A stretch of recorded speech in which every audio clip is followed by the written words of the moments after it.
Hi, it's Tracy from Two Rocks Tarot with this week's Lenormand with me, and this week we will be looking at the house. So as you can see, as usual, I've got a few different cards of Lenormand cards. So I've got my own house from the Australiana Lenormand, Ciro Marchetti's the Gilded Riviere, the house from Titania's Fortune cards, and the house from Alexandre Musro. Now I've also included the Four of Wands because this is the closest card that reflects the house's energy when it comes to the tarot. So if you get stuck on the meaning of the actual house, just think of the Four of Wands. It's quite good. So as I said, it's a card of stability like the Four of Wands.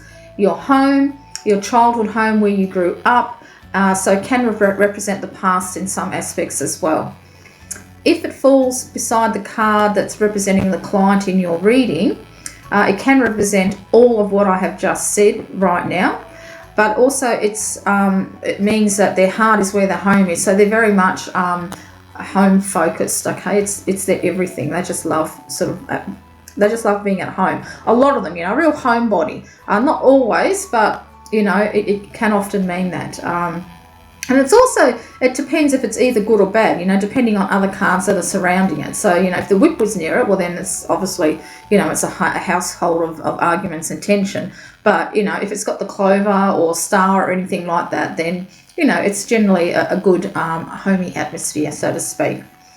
It also can represent news about a house or their home, such as working from home or closer to their home than what they're currently working at. So if they're currently working quite a distance away from home and the house in the sky turns up, well, that means that there's a change of address and they may actually be working closer from home, but we'll kind of get into that further on down the track. So as I said, I've got notes. So if you look under my eyes, they're over there because I've got to write down, I've got to write down the meanings of what I can think of because when I read intuitively and pictorially, so sometimes it means differently, but I want you to get a gist of what the actual cards mean. So as I said, it's a card of positivity and family. It can also represent money coming to you through a family member, such as an inheritance. As you can see, it can represent quite a number of things, but it's really dependent on the cards around it. And timing, because it's got 4 on it, so it can be 4 days, weeks or months, and in some cases 4 hours or even in 4 minutes. What happened to me is I was actually doing a reading when I was living in South Australia, and I was lying on the floor and I pulled the house and I pulled the lily. And the lily in Titania's got one of her meanings, and along with the bear, it can represent the law. As soon as I read that, because I was actually reading the book because I was still learning it, there was a knock on the door and there was a policeman there. I kid you not. So, the timing with these cards can be almost immediate in some cases. So as to do with health, anything to do with the shoulders, and I would say head issues as well, because we all know that when we've been working hard mentally, we tend to get stress, headaches, tension in the neck, even eye strain as well. So anything, neck and shoulders sort of thing. As for an appearance, if a house comes up as an appearance for somebody, they're usually someone who has square, broad shoulders, stocky build, kind of like a garden gnome type look. They can either be, a lot of times they come up as elderly, but that's not necessarily always true, but it can come up as an older sort of a person, and they're very down to like earthy features, brown hair, brown eyes, brown skin, that sort of thing. So some of the combinations that have come up for me in the past with the house. So the house and the key means that you will shortly buy some property, and that has come true for me. So, that's what's being unlocked, a place to live. If you're not purchasing property, then it could be that you're soon, you'll get that rental, because the house and key always mean that your home life is about to unlock. But usually it represents that you're going to, buy some property. House and road together is a change of address, as can be the house and Scythe. So if you got the house, Scythe and road, definitely change of address. However, the house and ship together can mean a home overseas, as well as the mountain. So if there's a mountain is there as well, a home overseas. And because the ship is a a card that's got a longevity with it. So if it comes up with the house, it means someone may move overseas and choose not to come back as well. A house in the mountain too can represent a spiritual retreat, or literally a house in the mountains as well. And even house and road, especially for us who live in Australia, you know, a house that's down a dirt track. So maybe if you were looking for a place to rent, for instance, and you got the house, the road and the key, the place that you should probably maybe look towards looking at is you might end up renting a house that's at the end of a long dirt road. You know, these things happen. So really look carefully to what cards are surrounding the house, so you can get the gist of what it's trying to tell you. So even if it's with the rider, it could mean that because the rider stirs up things, so things will be stirring up on the home front. You know, you get news about a house, moving to a house. If you get letters next to house, it's news about a house, contracts, particularly if it comes with the ring, that type of thing. So as you can see, you know, there's many different meanings that you can associate with the house. And it really depends entirely on what's around the card. And this is the case with the Lenormand cards. It's not so much with the tarot, you know, when you lay down, say a Celtic cross, for instance, and each particular position means something. It's not really like that with Lenormand. You're really basically reading the energies that are surrounding a particular card. So it's very different, but it's very good. So, as I said with the timing, if we're looking at individual cards, for instance, so if you're looking at Titania's card, because it's a beautiful bright orange, I'd say it'd be at the time of the day when the sun is its highest in the sky, when it's beautiful, bright and sunny. But having said that, we have some spectacular sunsets here where I live in Two Rocks, and often the sky looks like that at the sunset, that beautiful orange. So, you know, could be either time there. With Cherry-Machetes, I'd say 12 o'clock around the afternoon, because it looks like a bright sort of, you know, at the time of the day where it's nice and bright. With mine, it's more around 3 o'clock. And I say that because the shadows are creeping over the grass. And 3 o'clock here where I live, if I've got washing out on the line, I run out and get it, because it starts to get damp again and the clothes will get wet. So this is only like in autumn, you know, kind of winter is even harder again. But that's why I know the timing for that's around 3 o'clock. With Alexandre Musrux, you might think of a foggy day looking at that, because it's quite yellow. Also, I'd say very early in the morning as well. Very early in the morning when the street lamps are still on. So, you know, when it's foggy, or even there's just mist around and you look at the lights and they kind of look all hazy, that type of a look as well, morning I should say. So that can give you some ideas with timing. So now if we just shuffle like we normally do, and let's see what the energy of the house, how the energy of the house is affecting us today for some of us out there. So let's have a look. So, and again, I'm going to do the before card and what comes after with the house. So let's have a look. Okay, so we've got the bear was the card before the house. And the one after it was a child. There we go.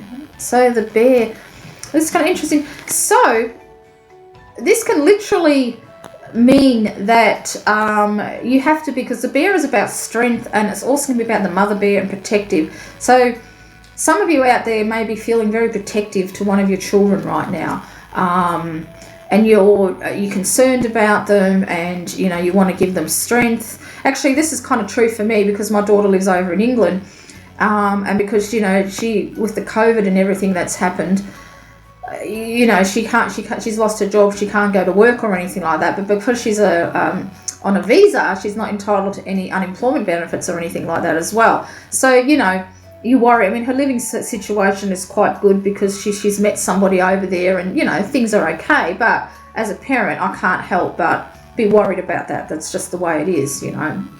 I mean, she's got the money to, you know, she's already got a ticket booked so she can come home whenever she wants, but that's not the point, you know. She wanted to stay there so she could travel and that, so that's a hiccup. So, you know, that's a concern for me, and it can be concern for some of you out there. You might be concerned about, you know, one of your children. Now, it can also mean as well that because the child represents something small and new, so just say you've discovered a leak, for instance. One of your taps is, like, say, the kitchen sink.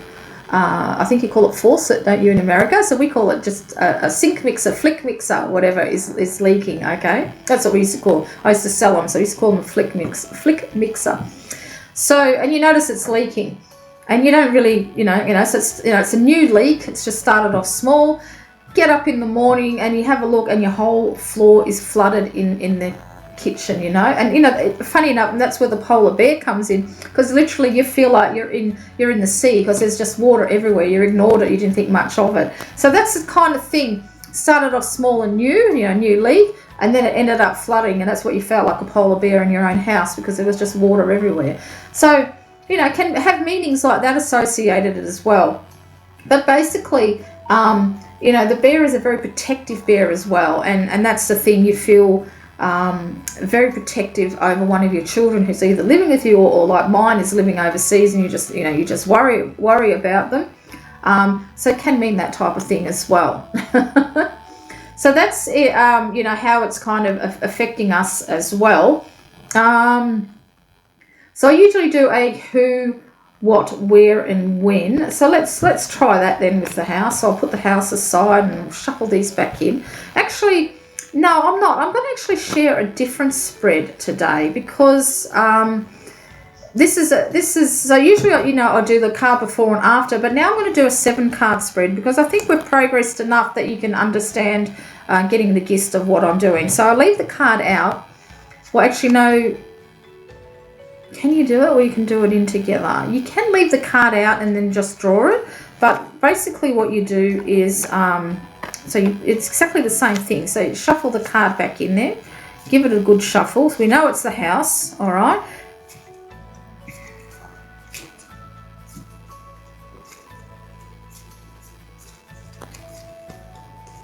Right, so what you do now is you actually take 3 cards before the house.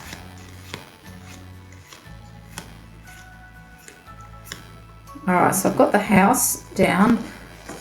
There's the dog, the garden, and the coffin. So that was the 3 cards before, okay? The house. And then what you do is you take the 3 cards after the house, which was the clouds, the tree, and the heart. So you've got 7 cards. So what you actually do is on the left-hand side, which is the coffin.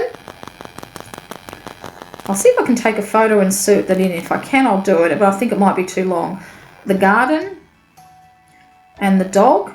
Then it goes to the house, and after the house is you've got the clouds, the tree, and the heart. So looking at before, what you do is the left-hand side, you can read that as the past, and the 3 after it, you're reading at the future. So with the past, we've got the coffin, and we know the coffin is when things are stagnant and not working. And that's funny, because I was talking about my daughter before, and that's exactly what's happened to her. Socially, they're not allowed to get, things have gotten bad in the UK again, so she can't go out socially with her friends or anything like that. Her job has ended, and she's literally, well, it's a stagnant situation, isn't it? There's no, jobs sort of to be had, so she's stuck at home. And then there's the dog, okay, and then the house. But even though that kind of represents the past, I feel like that perhaps somebody in her household, because there's a shared household, either someone in the shared household or one of their friends is going to come to the house and let her know of a potential job. Now, the future, because you've got the clouds after the house, now, of course, she really loves the UK. And personally, I think she'd like to stay there permanently, But because she is bipolar, and she's quite happy for me to say that, because she feels that the more people are aware of it, the more can be done with it. So having the clouds after the house indicates that, that she's been she's been having some, some dark thoughts again. She's been depressed, sort of thing. Which is understandable. That's understandable. And the tree next to it can indicate that it's been growing for a while. Now, she said she felt very lucky that she's actually in a shared house, because before that she was living on her own before, the COVID shit hit the fan, sort of thing. And she's really grateful for that, because they all get along really, really well, and she's not alone, and she loves it. She absolutely loves it. So, and having the heart having the heart after it indicates to me that her relationship with her partner is growing, and that he is her strength at the moment and the times that she's not feeling well. Okay, that's also given me some hope, that a glimmer of hope that she might be, getting some work soon, which would be really, really good, because it'd be a real shame if she had to come home early. That would be terrible if she had to do that. So there you have it. So that's the 7 card spreads, where you can take the 3 cards before, the 3 cards after. The 3 cards before was the past, and the recent past too. So my recent past, if you want to get like the past few days or the week, no more than a week, I'd say, and then the next 3 is kind of like the future, what's happening right now or in the very near future, such as a week or so. Okay, so just to give you a bit of an idea on that. So you can, this is another good spread. So the 9 cards are great, but the 7 is really good for just a quick, I'd say a week would be the maximum of the timing, so that's another way of actually doing the cards, which is really, really good and interesting. So I reckon now that you've been watching me, I think this is the 4th series. In this one, the 4th card, I think you'd be able to cope quite well with having 3 before, and because the more cards there are in Lenormand, the actual easier it is to read. Truly it is, especially when you're starting out. So, so there you go. That's the way. Until next time, this is Tracy.